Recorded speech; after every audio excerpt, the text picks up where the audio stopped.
आप लोगों के बीच एक छोटा सा पद प्रस्तुत है।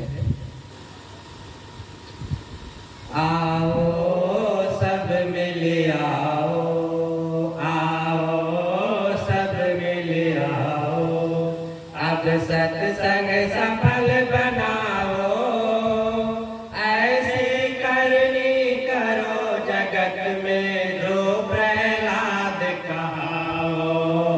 आओ सब मिल आओ, आओ सब मिल आओ, अब सत्संग सफल बनाओ, ऐसी करनी करो जगत में जो प्रहलाद कहाओ।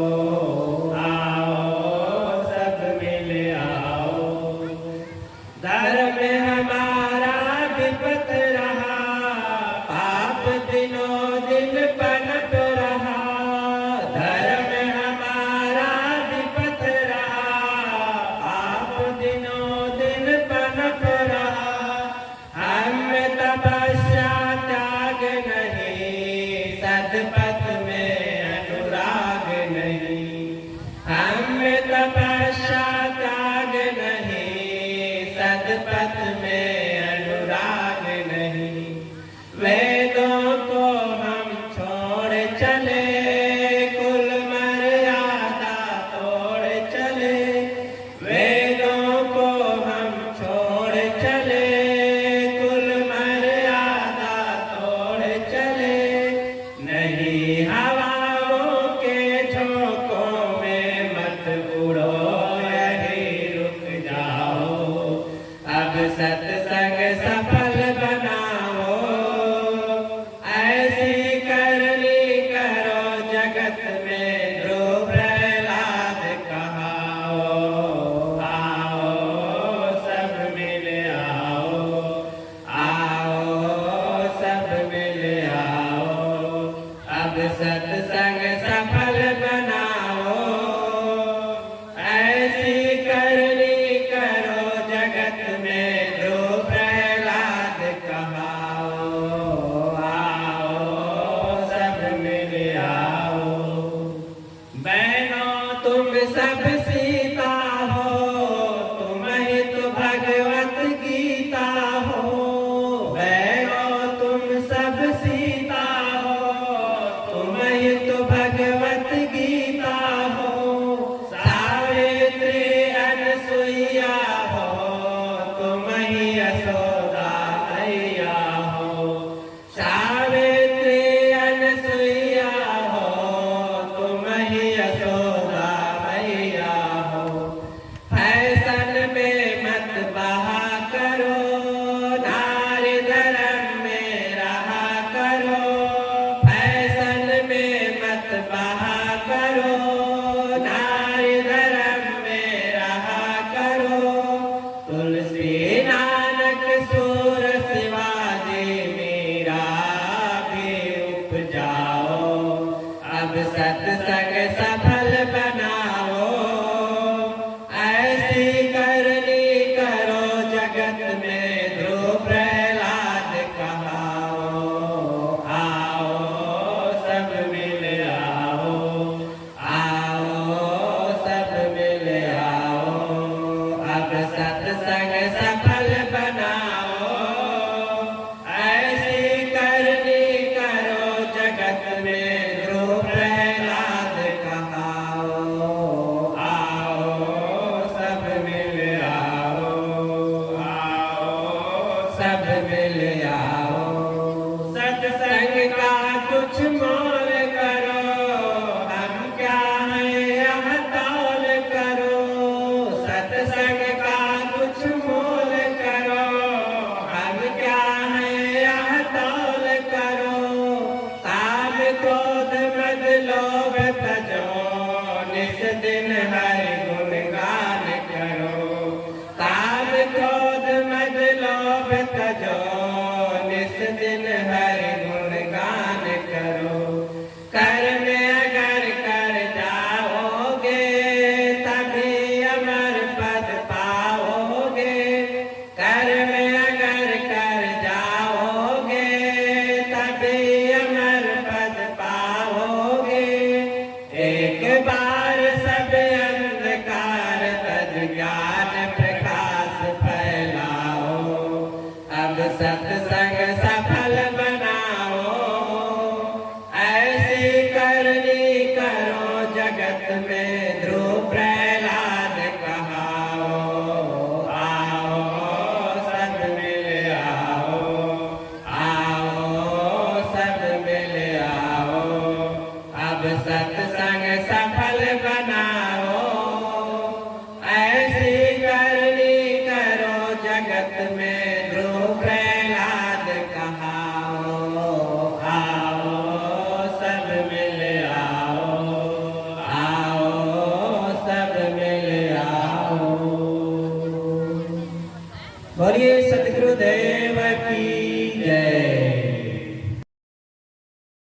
मंचासीन मुदमंगल में पूजनीय संत समाज, दूर दूर से पधारे हुए सम्माननीय भक्त सज्जनों, ममता मूर्ति भक्तिमयी माताओं बहनों एवं प्यारे बच्चों। मनुष्य के लिए जीवन जीने की कला की जरूरत है। कलात्मक ढंग से किया गया कार्य ही व्यक्ति को सुखी बनाता है।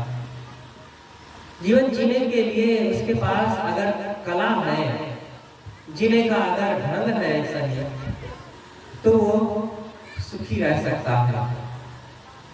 इसलिए मनुष्य को कहीं भी रहे, उसको जीवन को किसी व्यवस्था में लगाना पड़ेगा। जब तक हम जीवन जीने की कला नहीं सीखेंगे, तब तक हमारा जीवन बस ऐसे ही बीतता जाएगा।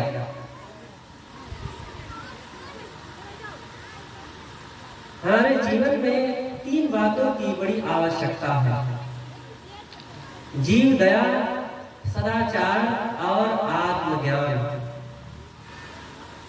जहां भी हम रह रहे हो, मनुष्य को चाहिए कि वो अपने जीवन में सबसे पहले इन 3 कलाओं को अपनाए।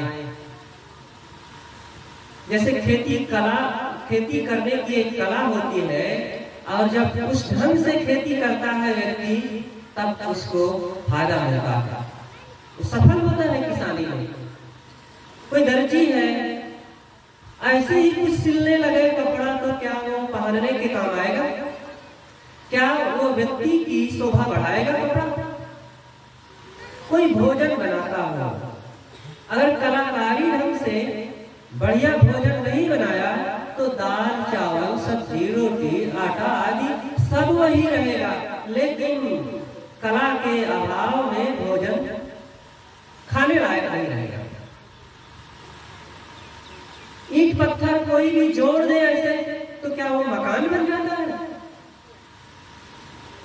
इसी तरह जिंदगी जीने के लिए भी कला की आवश्यकता है। तो उन कलाओं में 3 बातें मैं थोड़ी सी उस पर कुछ चर्चा रखने का प्रयास करता हूं। पहली बात है जीव दया। हर इंसान को जीव दया का ध्यान देना चाहिए। जीवों पर दया क्यों करें? क्या जरूरत है? मारे तो क्या कर जाता? पहली बात यह सोचो कि जीवों को मारे तो क्या करना है। अगर दूसरे लोग भी यही सोचेंगे तो हम एक जीव है और वो फिर हमें मारे तो क्या हो जाएगा?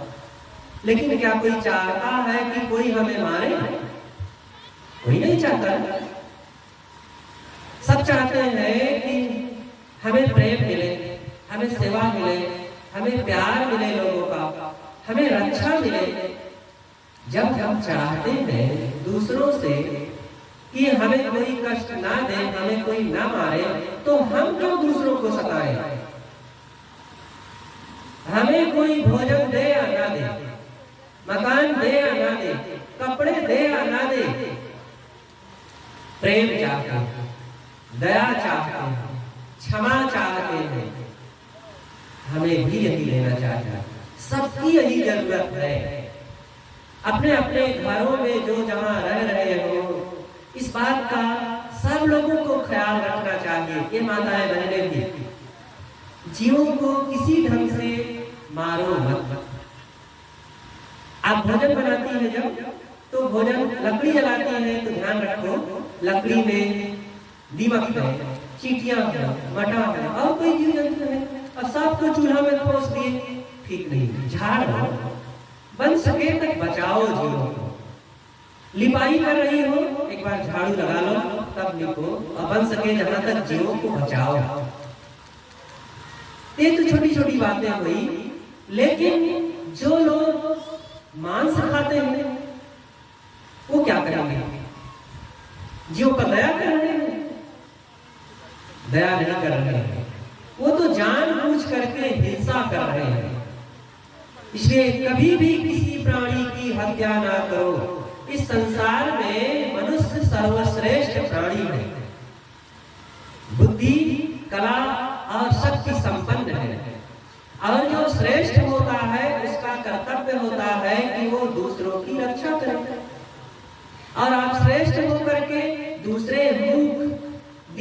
लाचार प्राणियों को दुख देंगे तो ये आपकी समझदारी तो न हुई। इसलिए किसी भी जानवर को मत मारो। हिंसा करने से मांस मिलता है और मांस कितना गंदा होता है। पहली बात तो आपको क्रूरता अपनानी पड़ी, निर्दयता, निष्ठुरता, हिंसक बने। और ये सब बनने के बाद आप पाए क्या? गंदा मांस, मुर्दा। और मुर्दे को खाना कितनी गलत बात है ना। आपके घर में आपका प्यारा कोई मर जाता है तो उसको दफनाने के बाद भी आप स्नान करते हैं, यहाँ तक घर की लिपाई पुताई करते हैं। और यहाँ तक हमारी भारतीय परंपरा में 13 दिन तक अशुद्ध माना जाता है मुर्दा को दफनाने के बाद व्यक्ति और घर भी। लेकिन एक दूसरे गंदे प्राणी को, बकरा, मुर्गा, भेड़, सुअर आदि कोई भी जानवर हो, वो गंदा है। आपके जो घर का व्यक्ति था उससे कितना वो गंदा है। और उसको मार करके जीवित से मुर्दा कर डाले और मार करके आप बाहर से घर में ले आए और घर में रसोई घर में ले जाकर के उस मुर्दे को काट छाट कर पका डाले और पका करके मुख में डाले और चबाए और पेट में दफना लिए। सोचो कि क्या ये मनुष्य की मनुष्यता है? इसलिए हर इंसान को मांसाहार का त्याग करना चाहिए। ये जंगलीपन है, ये कुछ जानवरों का काम है। इसलिए जीव दया, जीव मत मारो बापुरा, सबका एक है प्राण, हत्या कबहू न छूटी है जो कोटि सुनो पुराण। जीव घात ना कीजिए बहुरी ले तो ऐ कान, तीरथ गए न बाँच हो जो कोटि हीरा दान। जिसके दिल में दया का खजाना नहीं, खाली राम नाम कहने से क्या फायदा। इसलिए दयालु बनो, दयावान बनो। मनुष्य का परम कर्तव्य है कि सबसे पहले वो अपने जीवन को अगर सुधारना चाहता है, धर्ममय बनाना चाहता है और किसी ढंग से अपने जीवन को परमार्थ की तरफ लगाना चाहता है तो वो दयालु बने, दया करे। और दया इन प्राणियों को मारने, काटने, सताने से तो इनकी रक्षा करे ही। दूसरी तरफ अब वो किसी को वाणी से भी हिंसा ना करो। हिंसा तो कई ढंग से होती है ना, कोई तलवार से, चाकू से, डंडे से, तो कोई हाथ से, तो कोई वचन से हिंसा करता है, तो कोई भावनाओं से हिंसा करता है। ये सब हिंसा है। ये छुरा, चाकू, लाठी, डंडा से तो हिंसा बहुत कम लोग करते हैं। वाणी से हिंसा हो रही है, घर घर में हो रही है। अगर आपने बहू को कटु वचन कह दिया है तो ये आप हिंसा कर रहे हैं, बहू को कष्ट हो रहा है। आप बहू को एक बार कुछ कह दीजिए चल जाएगा, लेकिन अब आपने कह दिया कि अरे तेरे माँ बाप ने क्या तुझे सिखाया है, तू कैसे लोग हैं और तुमको तो पढ़ा लिखा दिए हैं, कुछ अकल नहीं बताए हैं, अब माँ बाप तक पहुंचा दिए बात। तो एक बात ध्यान रखें माताएं कि बहू को आप अगर कुछ कह देंगे तो वो सह लेगी, लेकिन अगर उसके माँ बाप के लिए आधी जुबान भी कहेंगे तो फिर वो सह नहीं पाएगी। और घर में आपके महाभारत होने में देरी नहीं लगेगी और आपके घर को बर्बाद करने के लिए फिर वो एड़ी से चोटी तक का वो मेहनत करेगा। इसलिए हिंसा ना करो, घरों में सबके साथ प्रेम सद्भाव रखो और मीठी वाणी बोलो। घर घर में जो कलह है, भाई भाई से, पिता पुत्र से, सास बहू से, देवराज जेठान से, ऐसा नहीं है कि खाने को किसी को नहीं मिलता है इसलिए लड़ाई झगड़ा हो रही है, रहने को नहीं मिल रहा है इसलिए विवाद है, और पहनने के लिए नहीं है इसलिए बातचीत नहीं होती है। बस अहंकार है, असहनशीलता है, कटु वचनों की बौछार की जा रही है, इसलिए सारा दुख है। इसलिए दया करो, अहिंसा का पालन करो और आपस में सब लोग सद्भाव से जीना सीखे। हम मनुष्य हैं, देखो कुत्ते भी, अन्य जानवर भी आपस में प्रेम से रह लेते हैं, एक कुत्ता था, वो एक बार एक हौज में गिर गया। अब वो निकल नहीं सकता था, पानी था, चिल्ला रहा था और बार बार निकलने का प्रयास करता, नहीं निकल सकता था। उसके गले में पट्टा बंधा हुआ था। दूसरा कुत्ता गया और उसके पट्टे को पकड़ना चाहता है कि पकड़ के निकालूं, लेकिन जो हौज में कुत्ता था उसने सोचा कि शायद मुझे काटना चाहता है, वो उसको जोर से भौंके। तो इस प्रकार, लेकिन ये हारा नहीं, निकालने वाला बाहर वाला कुत्ता अब फिर प्रयास करता, लेकिन हौज में बड़ा कुत्ता समझ गया कि नहीं, ये मुझे काटना नहीं चाहता, निकालना चाहता है। तो वह भी उसको भूखना और उससे बचना बंद कर दिया। अब धीरे से एक बार वो गले के पट्टे को पकड़ा और जोर से खींचा और दोनों पैर कुत्ता बाहर किया और निकल आया। देखो, कुत्ते भी आपस में प्रेम से रहना समझते हैं। हम लोग क्यों न रहे?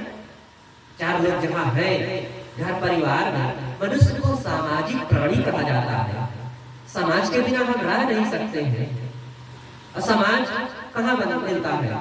परिवार है, जहाँ चार लोग हैं, भाई भाई, पिता पुत्र, सास बहू, देरानी जेठानी, पड़ोसी पड़ोसी, इनके बीच में हमें रहना है। और रहना है तो लड़ झगड़ करके, स्वार्थ बुद्धि अपना करके, तू मैं करके, एक दूसरे को छीना झपटी, गुस्सा गर्मी दिखा करके, ये इंसानियत।